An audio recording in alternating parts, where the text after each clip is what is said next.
everybody. Welcome back to Play Like a Girl. I'm your host, Gianna Cambria, and this is actually episode 20, which is insane and wild to think about. But this week, I'm excited to say that a good friend of mine requested this girl to be on our show, and I'm very excited to say that we have women's soccer player from Union College, Melissa Murphy, with us this week.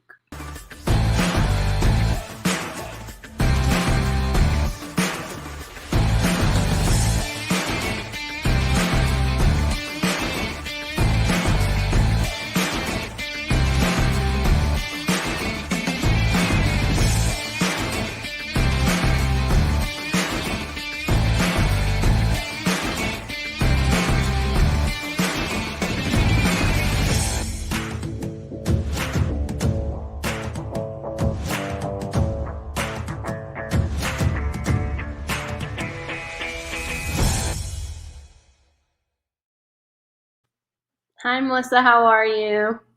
Hi, good. How are you? I'm good. Thanks for asking.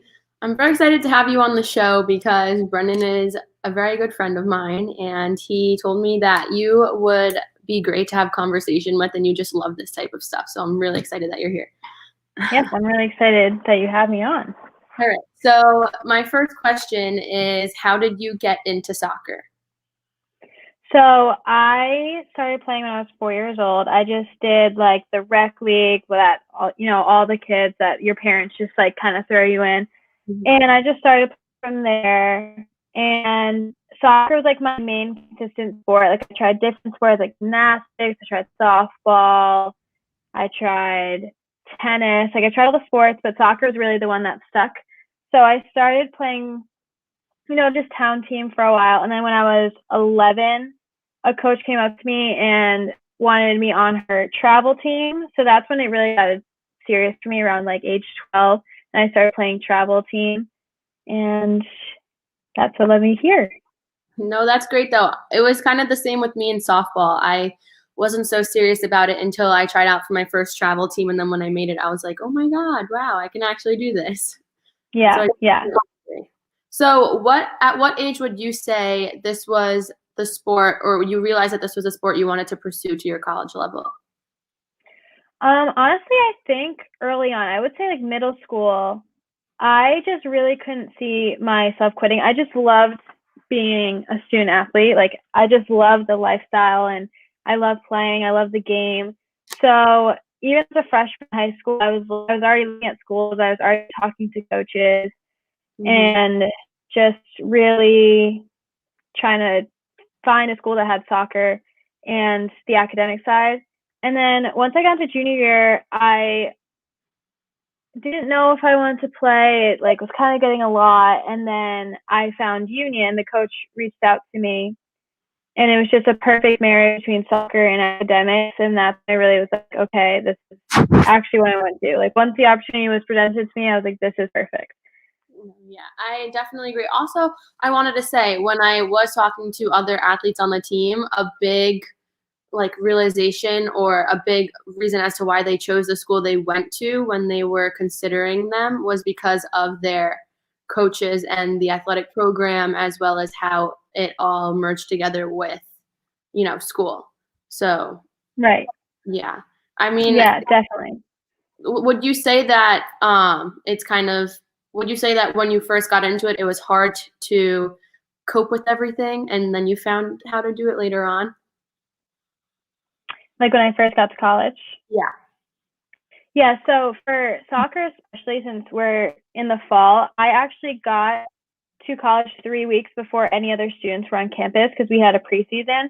So that helped a lot because I got to know the girls really well, and I didn't have school and sports like all at one time. I just had my sport, so I got to know the girls on the team, and I got to know the campus well. So that really helped a lot.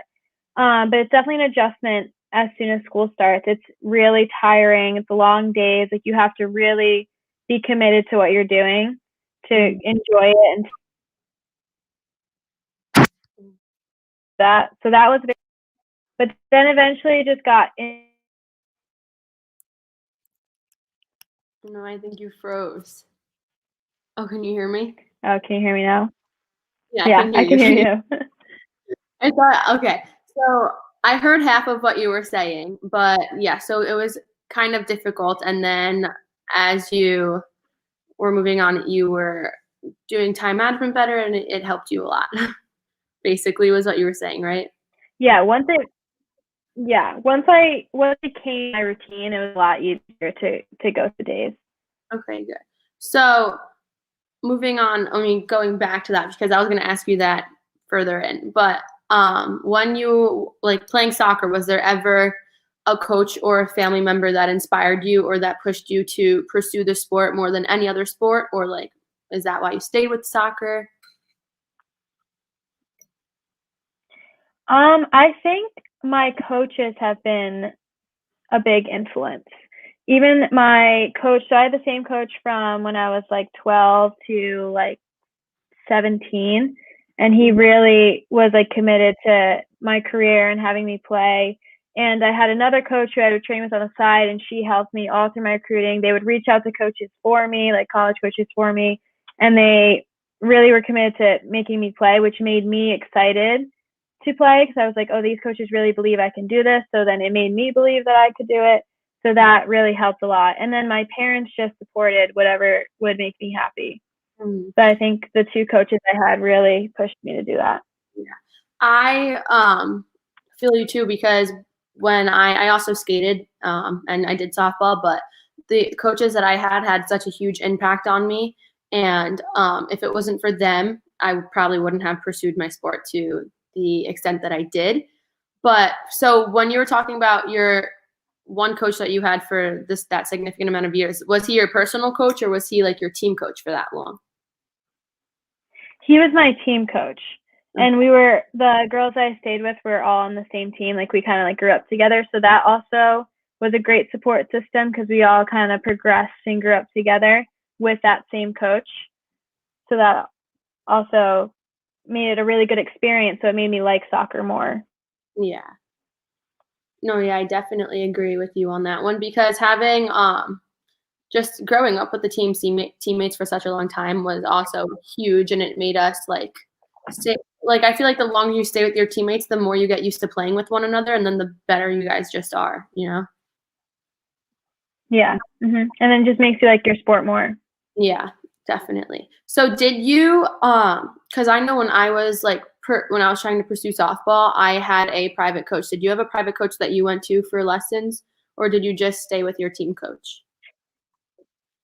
Yeah, I have a private coach I do with like twice a week to do more like skill, technical stuff.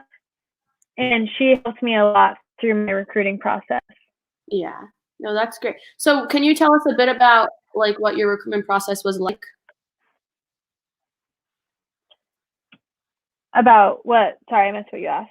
Sorry, our Wi-Fi is kind of like cutting in and out. I was just saying, because you said that coach helped you with your recruitment process, can you tell us like a little bit about what or how your recruitment process went? Hello? Can you hear me? I can hear you now. I'm gonna try a different room. It's the Wi-Fi. So I was just saying, when you were talking about your personal coach, you told us that they to help you with your recruitment process. And then I was just asking how your recruitment process was like, how it went down, what it was like for you.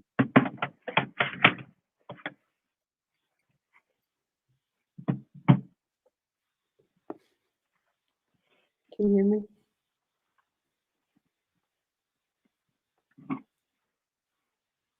Hello? Can you hear me? Yeah, I can hear you. Can you hear me? In this room, it doesn't seem to be helping. Okay, let me try to how about I'm gonna try to remove you and then just like reload the page and come back in. Okay, so we're just gonna go to a quick commercial break because our Wi-Fi seems to be not working that well. So we're just gonna go to a commercial break and then we'll be right back.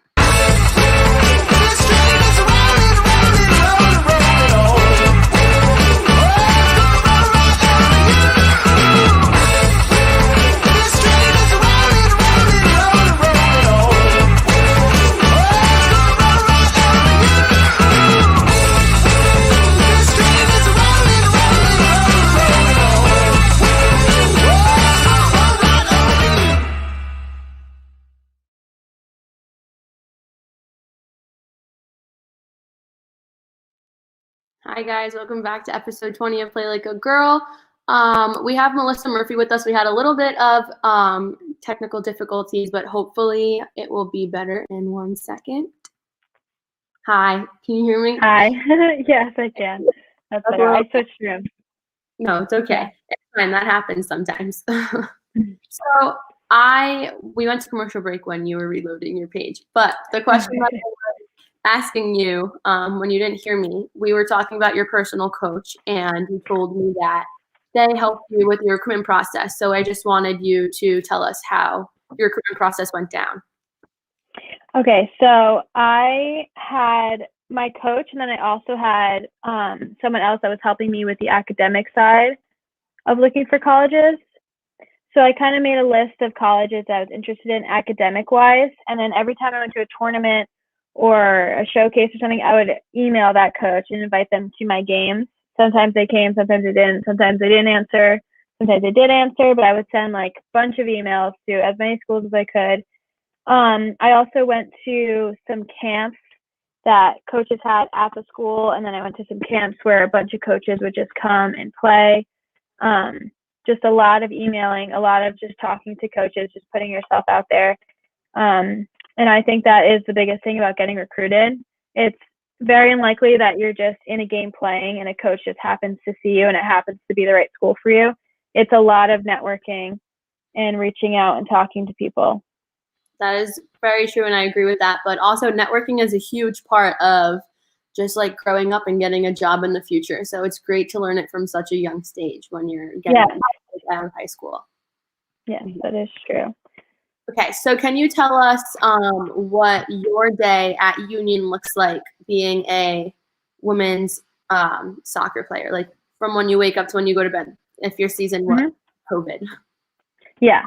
So last time I was in season, I would wake up. I had class from 8 a.m. to probably around sometimes 12:45, sometimes like 1:30 around there, lunchtime. And then I would have time to do my homework. So our practices were either at 4:30 or 6:30. So I kind of had some downtime to do my homework after my classes, eat, do all that.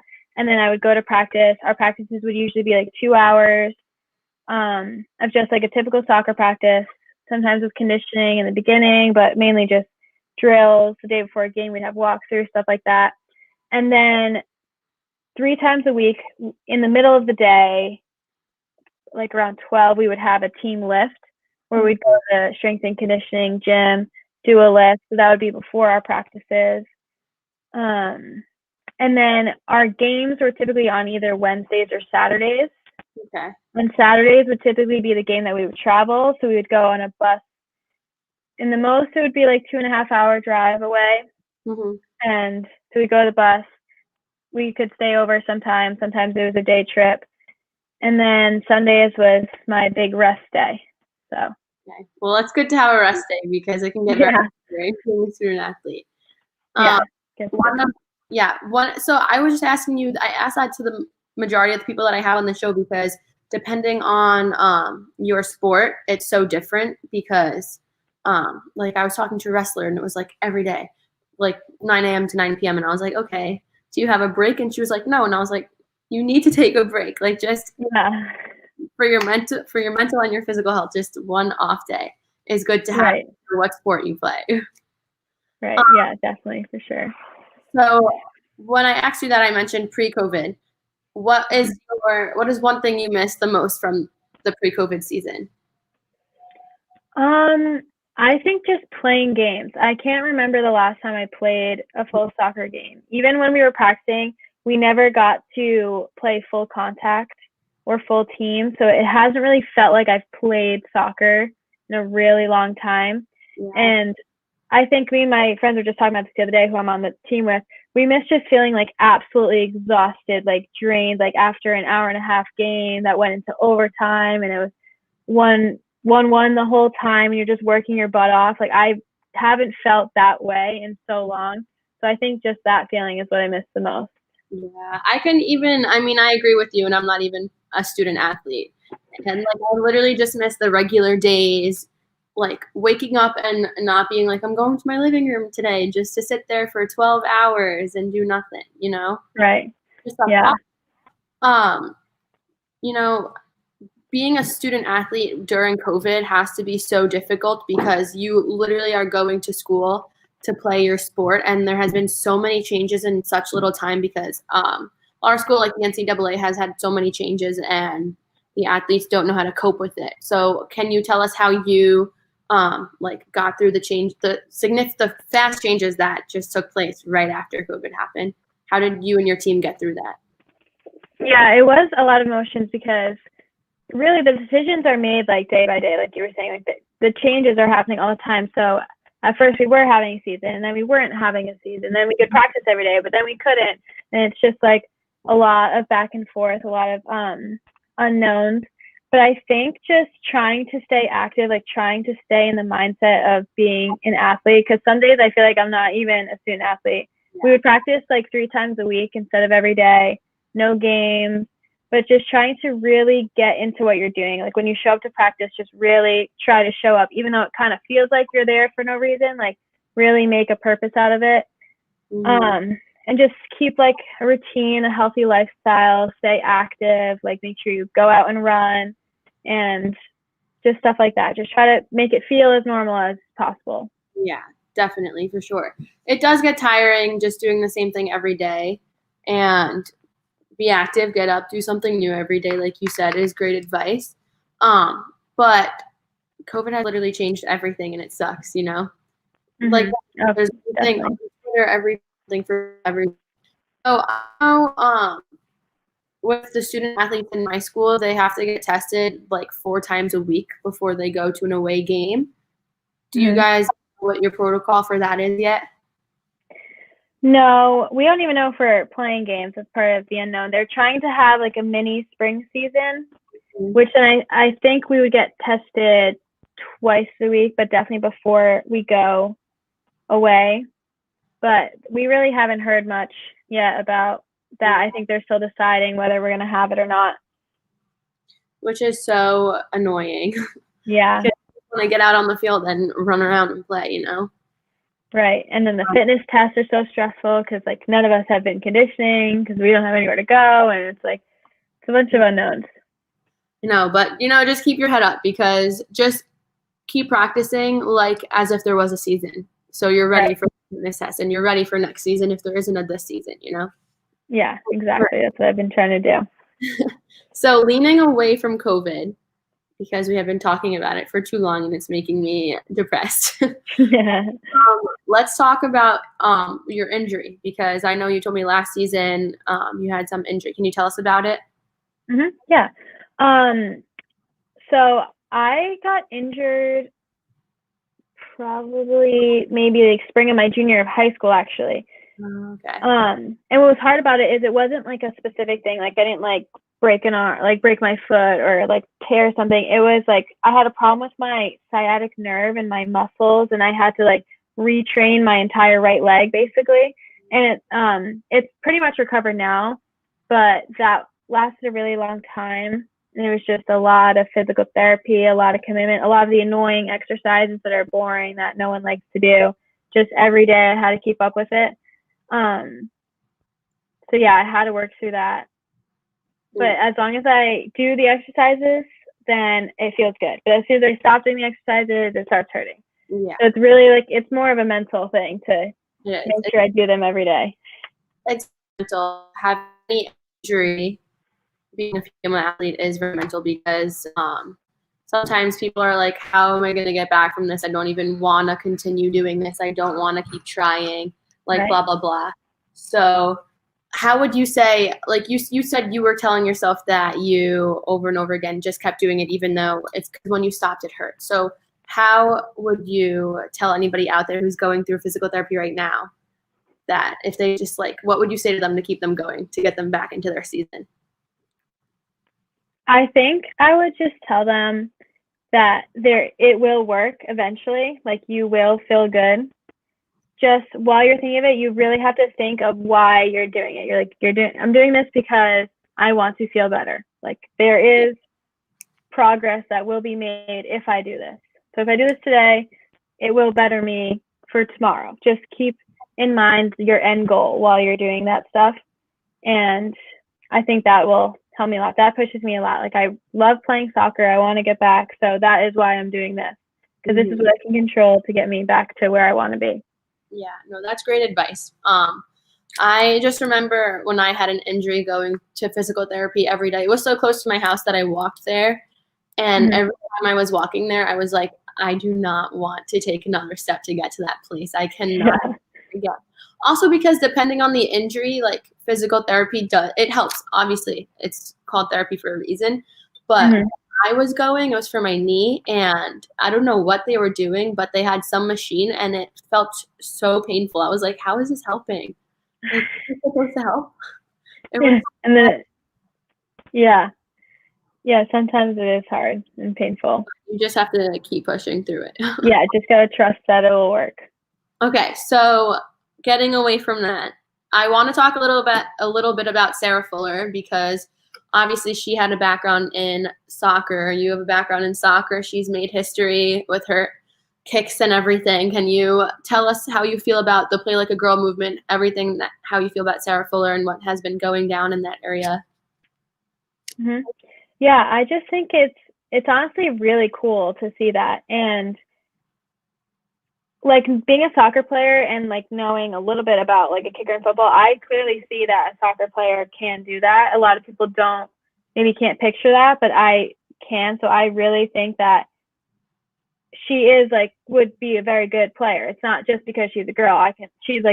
Would be a good kicker. And I just think it's really cool to see her step up, and also in the limelight. Like, the amount that they promoted that, I think, was really important in the movement. They didn't kind of just like slip her in there, like really pushed it and said like, this is possible, like this is happening and it's benefiting us, and it's the best for the team. It's not just because they weren't just doing it to make history. They were doing it because it honestly was, she was going to be the best person for the team at the time. So I think just really cool. And I think it was really brave of her to be in that position, especially on that big of a scale, because she's opening up to a lot of criticism from a lot of people, different types of people, which I actually did saw as I was reading through some of the comments. I saw a lot of love-hate comments, which, I mean, I think was as expected, but I think it was really brave of her to do that, and really cool and awesome that she can say that she did. There was obviously a lot of hate comments, like you said.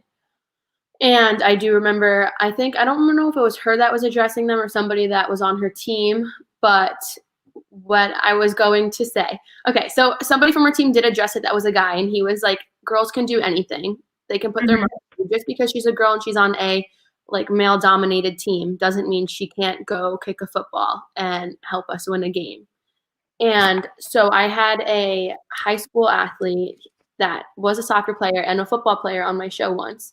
And she was just so like in awe from Sarah Fuller when I had this conversation about her. And she was like watching her play those games, just like she was amazed, because she was like, if Sarah can do that and she's just a few years older than I am and I play the same two sports that she does, why can't I?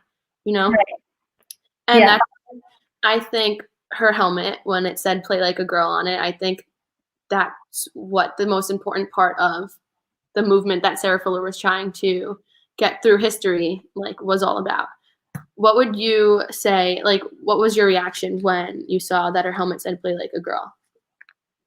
I think it just really, like you said, just really pushes the point that girls can really do anything. And it's not only just saying it, like play like a girl, like she's actually doing it. So seeing the words and then seeing her actually do it just really puts the message together, and like kind of like proof, like look at play like a girl, I am, and look where I am, look what I'm doing. And I think that is really the coolest part about that, she was able to send that message while being in the game. And I think it helped a lot with the play like a girl idea and movement. Yeah, definitely. Also, for a soccer mom tagged the Play Like a Girl Instagram in a picture, a selfie that she took with her 4-year-old girl, her 4-year-old daughter that was playing soccer. And she was like, this is why we play like a girl. And she was tagging Sarah. She was tagging like every Play Like a Girl account out there. And I think that's just so important because a girl who's 4 years old and who's just learning to play soccer, or 4 or 5 years old and learning to play soccer, she already knows why it's important to play like a girl and the meaning behind it, which is why we need to keep having people have that logo on their helmet, and why we have to keep having women football players in a male-dominated sport and women athletes just like dominating everything, because that's just, it's going to change history forever. It's just going to keep going, you know? Right. Yeah. Yeah. I think the biggest thing for female and male athletes I noticed, because even in soccer stuff, is just like the confidence level. Like, I think that's why it's important, like you said, to build from you're young, just build up the confidence and build up like the belief that you actually can do it and you can play just as well as guys, and girls can all support each other and being great and just everything like that. I think just the confidence and just building and keep supporting each other is really the most important thing. And that's one of my favorite messages of Play Like a Girl. Yeah. Speaking of being there for your teammates, I was wondering, what are some ways that you and your teammates checked in on one another, like on and off the soccer field? Yeah, so right now we're doing weekly Zoom calls with the team.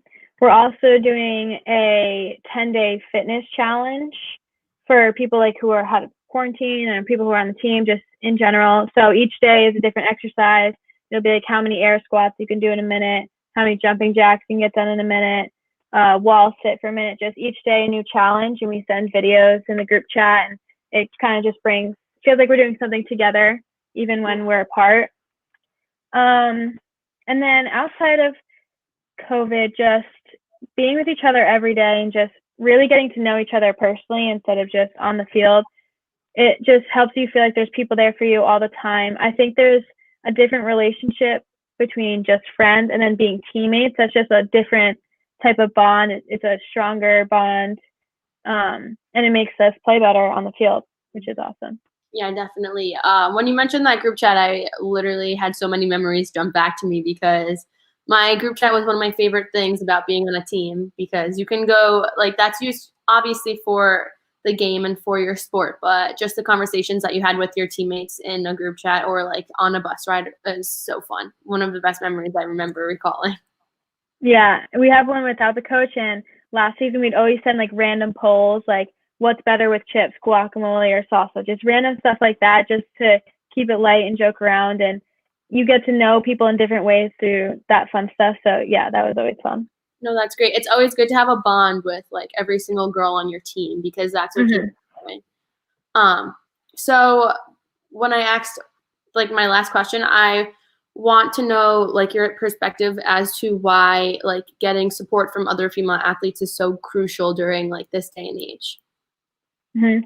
I think that a lot of girls can get not competitive, but we almost like are like scared to hurt each other's feelings, or just in the sports world, like I think if we all come together and like we all play the same sport, we're all competitive, we're all here to benefit each other, then we'll just all play better. Like I know a lot of soccer players are afraid to hit someone too hard in practice because they don't want to hurt their feelings, or like they don't want to take the ball themselves. They'd rather pass it so that the other person would get mad at them. And instead of that, just understanding that we're all there to better ourselves, like get a little competitive, maybe a little like show off a little bit, make it fun. I think that really is going to just benefit all of us, and just supporting each other, always supporting even every body type. I know some athletes are insecure about their bodies, and everyone's ability, good or bad, it doesn't matter. You're on a team, and just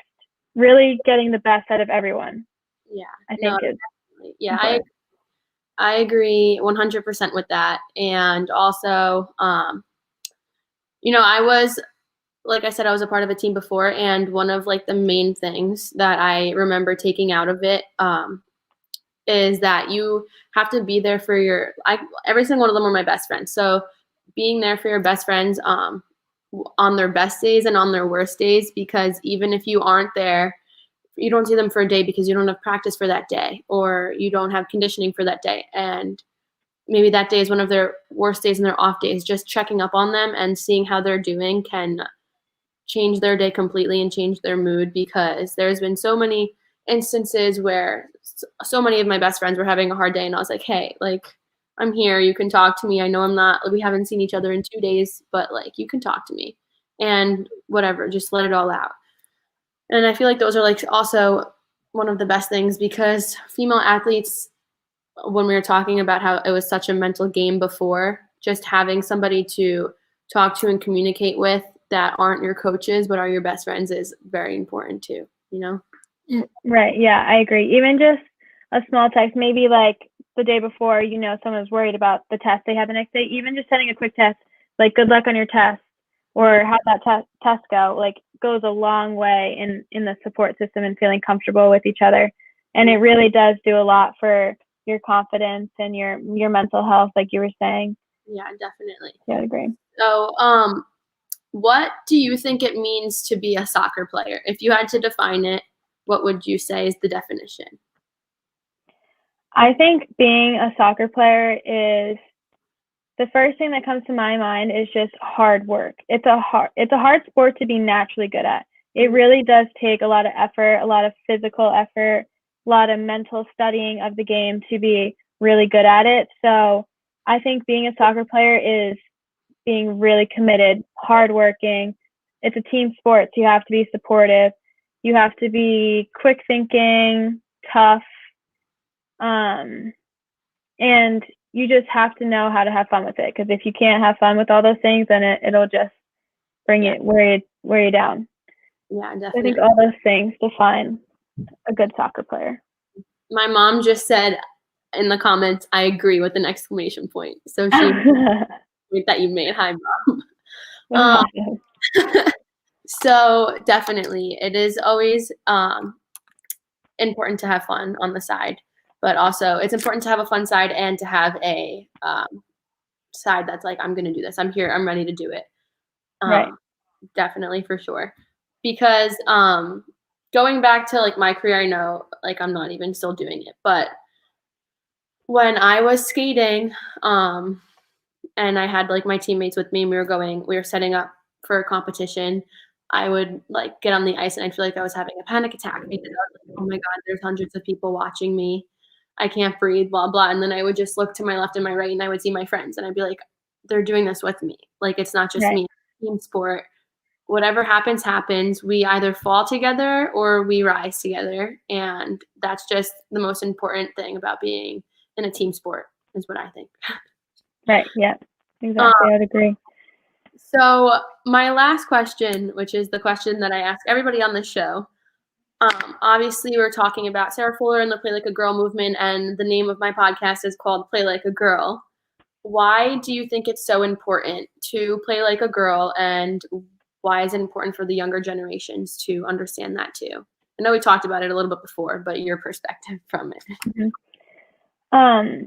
I think to play like a girl really just means you can just be yourself, like unapologetically. Like, you can work as hard as you can. You can do anything in your capability. Like, you are really in control of what you accomplish and what you can get done. It's not about what is the norm or what people normally do or what the guys are doing, what other girls are doing. It really is just in yours. You work hard, you commit to something. Every day you practice, and you will succeed to the best of your abilities. And as long as you really focus on that, I think playing like a girl means you can be better than any guy. You can be better than any person, as long as you really just, like I said, work hard and be unapologetic about it. It doesn't matter what the normal is. Yeah. And I think just breaking that stereotype is important. Yeah, I definitely agree.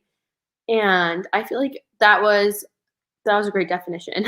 But when you were talking about the norm, that is such a huge issue in sports, in men's sports and in women's sports, because people try and live up to the norm. People try and live up to what it could be or what it should be, and not what they could make it be. You know, Right.